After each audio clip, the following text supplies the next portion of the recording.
Untuk mengulas soal pertandingan malam tadi dan pilihan strategi dari Patrick Kluivert serta peluang timnas di putaran keempat, kita perbincangkan dengan pengamat sepak bola Binder Singh yang telah bergabung bersama kami di Kompas Petang. Selamat petang, Bung Binder. Selamat petang, Mas Yasir. Nah, ini kita sama-sama bahagia ya, timnas Indonesia Ya, menang walaupun cuma 1 gol. Ya. Tapi kalau dari yang Anda lihat seperti apa penampilan timnas tadi malam? Memang kita melihat skor akhirnya 1-0 ya. Kemudian gol juga dicetak dari penalti.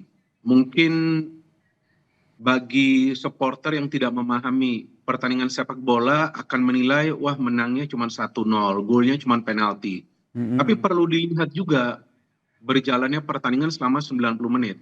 Karena selama 90 menit itu para pemain dari timnas kita itu yang sebetulnya mengambil inisiatif untuk menyerang. Bisa mendominasi jalannya pertandingan. Bisa juga bermain dengan variasi serangan. Dan bisa juga menciptakan total belasan percobaan ke arah gawang dari China. Jadi memang salah satu kesulitan bagi para pemain timnas kita itu adalah finishing. Jadi pada saat timnas kita itu memang cuma menangnya 1-0, tapi secara permainan ini adalah grafis penampilan yang baik. Jadi lebih baik daripada sebelumnya. Jadi Anda melihat grafisnya meningkat begitu ya, meskipun sebelumnya ini banyak catatan soal bagaimana finishing dari permainan kita yang kurang epik begitu ya. Nah, tapi yang juga menarik nih, ada beberapa pemain yang akhirnya diturunkan oleh Patrick Kluivert seperti Jakob, kemudian juga Egy yang langsung jadi starter nih. Anda melihatnya ini salah satu strategi dari Kluivert? Ya jelas ini terkait dengan strategi permainan ya. Dan secara keseluruhan kan ada total 7 pemain yang bermain di Liga 1 yang diturunkan oleh Patrick Kluivert ya. Artinya dalam hal ini Patrick Kluivert tidak melihat latar belakang seorang pemain yang berasal dari klub mana. Tapi yang dia lihat adalah kesiapan dari pemain tersebut yang bisa dia nilai dari TC. Kan sebelumnya ada TC. Dan kemudian sesuai dengan taktik yang akan dia pakai, baru kemudian dia memilih pemain-pemain yang akan dia turunkan dari awal, dan juga pemain-pemain yang akan dia turunkan sebagai pemain pengganti untuk menjaga ritme permainan dari timnas. Jadi jangankan pemain yang bermain dari awal, seperti yang tadi Anda katakan, soal Egy yang bermain, ada Jakob Sauri juga yang bermain dari awal kan, sebelumnya kan mereka tidak bermain melawan Bahrain. Betul. Nah, tapi juga pemain pengganti yang masuk, Mas. Salah satunya adalah Beckham Putra. Betul. Ini Ya Beckham kan, ini Putra ini adalah juga cukup mencuri perhatian begitu ya, walaupun masuknya sebentar gitu, tapi gocekannya itu kalau kita nonton langsung tuh mencari perhatian. Ini Anda lihat seperti apa nih penampilan dari Beckham Putra ini? Iya, kalau saya melihat mental dia kuat ya, dan dia sudah siap untuk pertandingan ini. Artinya sebelumnya dia sudah diinfo bahwa dia kemungkinan, belum pasti, kemungkinan dia bisa dimainkan. Jadi dia sudah harus siap mentalnya. Kalau soal skill kan kita tahu lah, Beckham skillnya memang bagus ya. Bahkan dia pemain lokal produktif di Persib itu Beckham Putra. Tapi mental dia ini siap. Maka itu pada saat dia masuk, dia gak gugup, dia bahkan tidak melakukan kesalahan, dan dia berani duel dengan para pemain China. Dan pinternya Beckham itu bisa menghindar dari tackling-tackling yang cukup berbahaya itu dari para pemain China.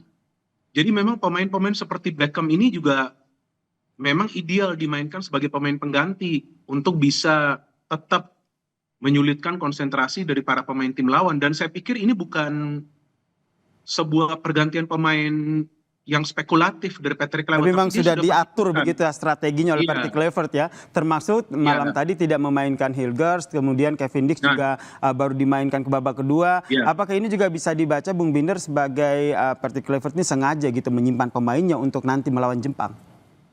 Iya, artinya bukan untuk melawan Jepang saja, Mas. Artinya untuk pertandingan melawan China, sebetulnya Patrick itu punya plan A dan plan B. Jadi plan A itu dijalankan di babak pertama, plan B di babak kedua pada saat ada pemain pengganti masuk.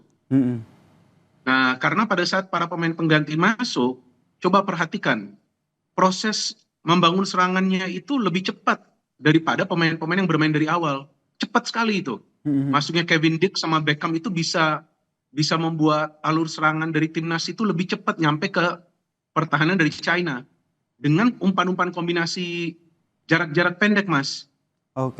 Jadi menurut Anda nanti pada saat melawan Jepang nih Bung Binder, apakah timnas akan bermain ngotot begitu meskipun saya memastikan ini sudah lolos ke putaran keempat?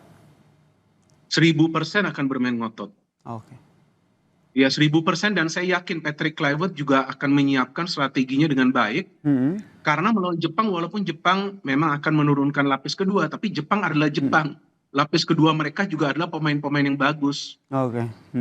Dan kita bermain away. Jadi agar mental para pemain ini terjaga, mereka punya mental yang kompetitif, mereka punya mental kemenangan, ya tetap pasti akan ngotot bermain di Jepang. Apalagi baru menang lawan China kan, dan perlahan-lahan chemistry di antara para pemain kan mulai menyatu.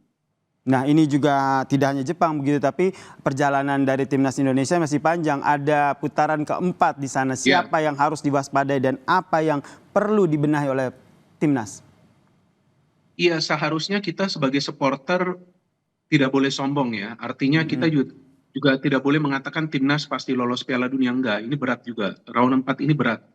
Meskipun yang lolos ke round 4 kan tidak semuanya adalah tim yang kuat ya kan Mas. Secara peta kekuatan tidak semuanya adalah tim yang kuat, tapi tetap akan berat.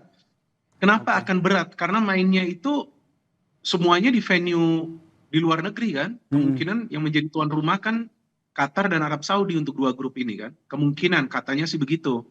Oke, jadi memang persiapannya harus lebih matang ya. Jadi sebagai sebuah persiapan begitu, tidak hanya melawan Jepang, tapi bagaimana melawan di putaran keempat zona Piala Dunia zona Asia ini. Kita nantikan ya seperti apa nanti perjuangan dari timnas Indonesia ini. Terima kasih Bung Binder Singh telah bergabung bersama kami di Kompas Petang. Salam sehat.